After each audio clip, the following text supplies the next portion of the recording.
Hello, good evening you all, my dear students and friends. I am Praveen Kumar Tiwari, welcoming you in his Arts and Education class. As you can see on the board, today's topic is word power, Sabda Shakti. If you want to build your English very well, if you want to understand tense and any other parts of the grammar, your word power should be developed very well. तो देखिए, word power के लिए आज मैंने सिर्फ 4 topic लिए हैं. इसमें है पहला सिनोनिम्स, दूसरा एंटोनिम्स, तीसरा पैरोनिम्स और फोर्थ वन है होमोफोन्स. एंटोनिम्स और सिनोनिम्स तो बहुत लोगों को पता है और ये क्लियर भी है क्योंकि हम इसको प्राइमरी स्कूल में, मिडिल स्कूल में पढ़ते रहते हैं, है ना. फिर भी एक बार हम लोग इसको रिवाइज कर लेते हैं. सिनोनिम्स मतलब समानार्थी. समानार्थी का मतलब क्या होता है? ऐसे शब्द जिसके समान अर्थ और निकले. इंग्लिश में, हिंदी में भी होते हैं उस तरह से. जैसे कि गुड, वेल, दोनों का मतलब ही अच्छा होता है. ब्यूटीफुल, हैंडसम, दोनों का मतलब सुंदरता को बताता है. एक मेल के लिए, एक फीमेल के लिए बताता है. हम फार और डिस्टेंस की बात करते हैं, दोनों से दूरी का पता चलता है. हम कंफर्ट और ईज की बात करते हैं तो दोनों से ही आराम का पता चलता है. हम पंक्चुअल या फ्रैंक की बात करते हैं तो दोनों से सतर्कता या स्वच्छंदता या आदमी की अपनी जो शैली है काम करने की, उसमें स्फूर्ति नजर आती है. अगला है ब्रेव और करेजियस. दोनों से ही हमको साहस का पता चलता है. जहाँ तक बात करें एंटोनिम्स की तो यहाँ पे गुड, उसका उल्टा हुआ बैड. ब्यूटीफुल का हुआ अगली, हैंडसम का भी अगली. फार मतलब दूर, नियर मतलब समीप. कंफर्ट आरामदायक, अनकंफर्ट हमको आराम न मिलना. पंक्चुअल मतलब सतर्क रहना, अपने काम में निष्ठा रहना. अनपंक्चुअल मतलब जस्ट उसका उल्टा, समयशील, समय में बंधा न रहना. ब्रेव साहसी और उसका उल्टा होता है टिमिड. अब आ जाते हैं मेन फोकस में जिसका है अपने को इंतजार, वो है पैरोनिम्स और होमोफोन्स. तो पैरोनिम्स को अपन एक शब्द में नहीं बोल सकते, उसके लिए थोड़ा सा हमको सेंटेंस का सहारा लेना पड़ेगा. एक ही से उत्पन्न हुए शब्द, है ना, मतलब एक शब्द रहेगा उसी से उत्पन्न रहेगा लेकिन उसके अर्थ में भिन्नता होगा. लेकिन उस सारे अर्थ में भिन्नता होने के बावजूद भी वो एक शब्द का टुकड़ा आपको देखने जरूर मिलेगा. जैसे कि हमारे पास है यहाँ पे आर्टिस्टिक, यहाँ पे ART, आर्ट शब्द आपको देखने नहीं मिलेगा. हाँ, देखने बिल्कुल मिलेगा, जरूर मिलेगा मतलब कहने का. अब आर्टफुल मतलब चतुर, तो यहाँ पे आर्ट और आर्ट शब्द दोनों में आपको दिखाई दे रहा है और दोनों को मतलब सफिक्स लगा के हम एक नए नए शब्द और बना लिए हैं. दोनों का मीनिंग बिल्कुल अलग जा रहा है लेकिन उसकी उत्पत्ति आर्ट शब्द से हुई है. अगला है आर्टिफिशियल. इसमें भी आप देख सकते हैं ART आर्ट शब्द है. कुल मिला के आर्ट शब्द से हम 3 अन्य अलग अलग शब्द बनाए हैं. It means it is the kind of paronyms. अगला है हमारे पास बेनिफिशियल, लाभकारी. बेनिफिसेंट, दयालु. यहाँ पे ये जो बेने, BENE इसी शब्द से बना हुआ है. ठीक है, ये एक ग्रीक प्रीफिक्स है, इससे मिलके बना हुआ 2 शब्द है, लाभकारी और दयालु. अगला आते हैं चाइल्ड से बने हुए 2 शब्द, जिसमें कि पहले में लगा हुआ है ISH, दूसरे में लगा हुआ लाइक. तो पहले का मतलब होता है ही इज चाइल्डिश, बेवकूफ है, मूर्ख है.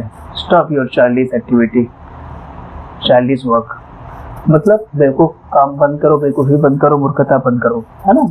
अगला आते हैं चाइल्ड लाइक.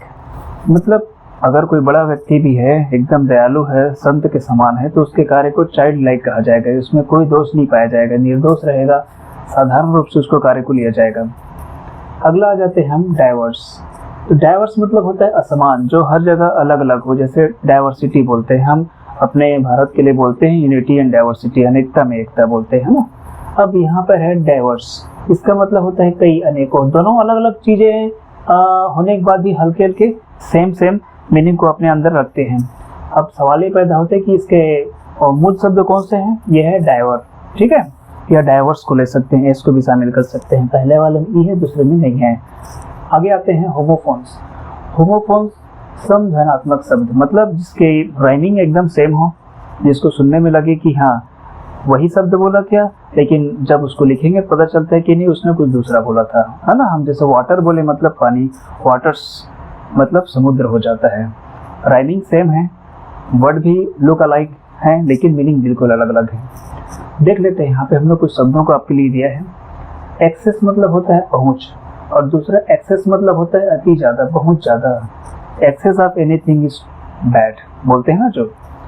अब एक्सेप्ट मतलब स्वीकार करना, और दूसरा है एक्सेप्ट मतलब होता है को छोड़कर। I like this thing except that thing, ठीक है। या I can speak in Hindi, English, Marathi except Chhattisgarhi को छोड़कर। आगे आ जाते हैं एक्सीडेंट। ये थोड़ा निगेटिव सेंस में लिया जाता है, दुर्घटना, ऐसी घटना जो नहीं होना चाहिए, जिसको दूर ही रहना चाहिए उस घटना को। और दूसरा होता है घटना, ओनली इवेंट, ठीक है, जो कि पॉजिटिव सेंस में लिया जाता है। तो दोनों सुनने में, अगर एक नया आदमी जो इंग्लिश के बारे में कम जानकारी रखता है वो सुनेगा तो क्या लगेगा, एक्सीडेंट बोल रहा है, इंसिडेंट बोल रहा है, ही कांट रिकॉग्नाइज प्रॉपर्ली, है ना। आगे आते हैं बेयर। बेयर मतलब क्या होता है, खाली, रिक्त, जिसमें कुछ ना हो, ठीक है। उसके बाद आता है बियर। इसका मतलब होता है सहना। You should not bear such insult, तुमको इस तरह से अपमान नहीं सहना चाहिए। अब आगे आते हैं border. Border is very familiar word with all of you. किनारा, जैसे आप देख रहे हैं इसका ये बॉर्डर है, ठीक है। फिर दूसरा होता है बॉर्डर, मतलब किसी के साथ रहना। You see in CBSE schools and some of the other private schools, students live in a particular room provided by the school only. तो उसी बोलते हैं बोर्डिंग स्कूल। तो बॉर्डर मतलब होता है किसी साथ रहना, मिलजुल कर रहना, ठीक है, व्यतीत करना समय। आगे हमारे पास है कैनवस। कैनवस मोटा कपड़ा होता है, जिसमें कि इंफॉर्मेशन के लिए, डिस्प्ले के लिए चुनाव के समय में बनाए जाते हैं, बैनर वगैरह, पेंटिंग्स वगैरह बनाए जाते थे। पुराने पहले फिल्मों में पोस्टर के लिए बनाए जाते थे, है ना। अब तो ज़माना बदल गया है।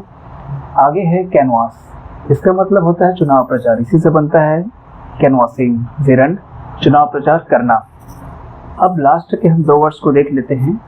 चेक मतलब जांच, और दूसरा है चेक, जानते हैं, गिव मी अ चेक। पत्र मुद्रा मतलब मनी या करेंसी जो है वो पेपर के फॉर्म में रहेगी, उसमें जो फिगर्स है वो डिस्प्ले रहेगा, उसको आप बैंक जाके कैश करा सकते हैं, ठीक है। तो आई थिंक आप सबको समझ में आ गया होगा कि सिनोनिम्स, एंटोनिम्स, पैरोनिम्स और होमोफोन्स क्या क्या होते हैं। ये चारों ही बहुत इंपॉर्टेंट है अगर आपको एक अच्छी लेवल की इंग्लिश सीखनी है, अगर आपके इंग्लिश को हाई लेवल तक ले जाना है, आप किसी कॉम्पिटिटिव एग्जाम में अच्छे से मार्क्स बनाना चाहते हैं, ज़्यादा देर समय नहीं बिताना चाहते इसका क्या होगा ऐसे सोच के, तो आपके लिए ये सब चीज़ें याद करना बहुत ज़रूरी है। ये आपको और बहुत सारे मिल जाएंगे। हम इतने हैं कि हम लिखते रहेंगे ना तो कई टपोट भर जाएगा, पूरा दिन निकल जाएगी, इतने सारे हैं। तो आपको सिर्फ इस जानकारी के लिए बताया गया, आगे आप बुक से पढ़ेंगे और बहुत सारे वर्ड्स के बारे में जानेंगे, और आगे मैं आपको इसी वर्ड पावर से रिलेटेड कुछ और वीडियोज़ लाऊंगा। तो keep watching it, be with me, bye bye.